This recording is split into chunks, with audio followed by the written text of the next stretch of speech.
Hello guys, welcome back to my channel. আমি সোমা, আমার channel বন্ধুরা তোমাদের সবাইকে ওয়েলকাম। দেখো বন্ধুরা, এখানে হচ্ছে হাইড্রা ফেসিয়াল। আর ফেসিয়ালের কোন মেশিনের কী কাজ তোমাদের দেখাচ্ছে। এটা হলো প্রথম মেশিন, মানে এটাতে স্ক্রাবারটাকে করতে হয়। আর এটা হলো সেকেন্ড মেশিন, মানে যে স্ক্রাবারটা করলো, স্ক্রাবারটা ম্যাসেজ করা হয়। তো ম্যাসেজের পরে ওই মেশিনটা দিয়ে, প্রথমে যে মেশিনটা দেখলে ওইটা দিয়ে যে ব্ল্যাক হেডস আর যে হোয়াইট হেডস থাকে সেগুলোকে পরিষ্কার করতে হয়। তো ওইটা রিমুভ হয়ে যায়, তারপরে ক্রিমটা তো লেগে থাকে। এটা হলো সেকেন্ড মেশিন। তো এটা ভ্যাকুয়াম ক্লিনার বলে। তো এটা দিয়ে এটা যে ক্রিমগুলো থাকে, স্ক্রাবারগুলো, তো সেই স্ক্রাবারগুলোকে খিঁচে নেয়। এই দেখো এটা কীরকম করে খিঁচে নেয়। আর তার সাথে জলও থাকে, জলের সাথে সাথে যে লোমের গোড়াতে যে নোংরা থাকে সেগুলো খিঁচে পরিষ্কার করে নেয়। এটা হলো সেকেন্ড মেশিন হাইড্রা ফেসিয়ালের। এরপর দেখাচ্ছি থার্ড মেশিন। এই দেখো এটা হলো থার্ড, মানে এটা হলো টোনার স্প্রে করছে, মানে গোলাপ জল বা সিরাম বা টোনার যে কোনো কিছু স্প্রে করা যায়। তবে এই ফেসিয়ালটা করছে কিন্তু আমাদের ব্যাচে যে সিনিয়র দিদি, তো সেই দিদি নতুন নিয়ে এসেছে, মানে আমরা তো একাডেমিতে শিখেছি, তোমরা তো জানো। তো দিদি আবার নিয়ে এসেছে মেশিনটা, তো স্প্রে করছে, মানে প্র্যাকটিস করছে নিজের কাস্টমারের উপর। দেখো এটা হলো 3 নম্বর মেশিন, স্প্রে করছে। আর এইটা হলো 4 নম্বর মেশিন, মানে এইটা হলো আলট্রাসোনো মেশিন। তো আলট্রাসোনো মেশিনে যাদের ডবল চিন থাকে তাদের সে ডবল চিনটাও রিমুভ হয়ে যায়। আর মানে স্কিনের কোনো কিছু ওপেন পোজ থাকলে সেগুলোও সুন্দর ক্লোজ হয়ে যায়, সব কিছু খুব সুন্দর লাগে।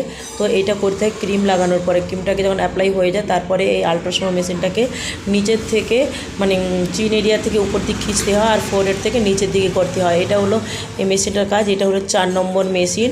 আর এই দেখো দিদি প্র্যাকটিস করছে। তবে দিদি পার্লারটা দিদির অনেক দিনের, তো দিদি এখন হাইড্রা মেশিনটা নিয়ে এসেছে, কিন্তু আমরা এখনও আনি নাই, কারণ হলো আমাদের পার্লারটা নতুন। আর এই দেখো দিদি কত সুন্দর করছে। আর এইটা হলো 5 নম্বর মেশিন। এটা হলো ক্রিম আর মাসাজ জেল অ্যাপ্লাই করার পরে গোল গোল করে ঘোরাতে হয়, তো ফোরহেড থেকে নিচের দিক আর চিনের থেকে উপরের দিক।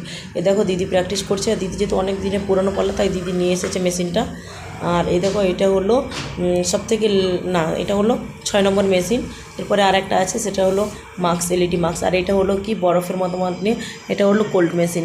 তো এটা হলো ঠান্ডা, খুব সুন্দর স্কিনের মধ্যে যে ক্রিম আর মাসাজ ক্রিম দিয়ে যে মেশিনগুলো চালানো হয়, তারপরে কিন্তু এই কোল্ড মেশিনটাকে দিয়ে সুন্দর করে ক্রিমগুলোকে বসাতে হয়, মানে স্কিনের মধ্যে পুরো অ্যাবজর্ব হয়ে যায় আর খুব সুন্দর লাগে।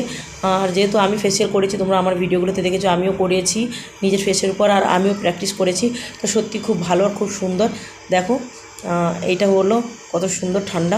এরপরে আসবে মাস্ক লাগানোর পরে এলইডি মাস্ক, মানে মাস্কটা লাগানো হয়েছে, নিচে রয়েছে, তার উপরে লাগানো হয়েছে এলইডি মাস্ক। এটা হলো হাইড্রা ফেসিয়ালের লাস্ট মেশিন। তো বন্ধুরা, তোমরা যদি কেউ হাইড্রা ফেসিয়াল করতে চাও তো এই দিদির সাথে যোগাযোগ করতে পারে, মানে আমার সাথে যোগাযোগ করলে আমি দিদির কাছে নিয়ে যাব। দেখো এটা এলইডি মাস্ক হয়ে গেছে। আর দিদির পার্লারে আরও একটা ভালো সুবিধা রয়েছে, এটা হলো বডি ম্যাসাজ, বডি নট। যাদের পায়ে কোনো প্রবলেম আছে, শরীরে কোনো বাত বা কোনো কিছু প্রবলেম থাকে, তো এই মেশিনটাতে কিন্তু এরকম দেয়। এটা একটা ট্রিটমেন্ট। তো এই ট্রিটমেন্টটা নেওয়ার জন্য তোমাদের যদি আসতে হয় তবে অবশ্যই এই দিদির পার্লারে আসতে হবে। তো চলো বন্ধুরা, এরপর দেখা যাচ্ছে নতুন একটা ব্লগে।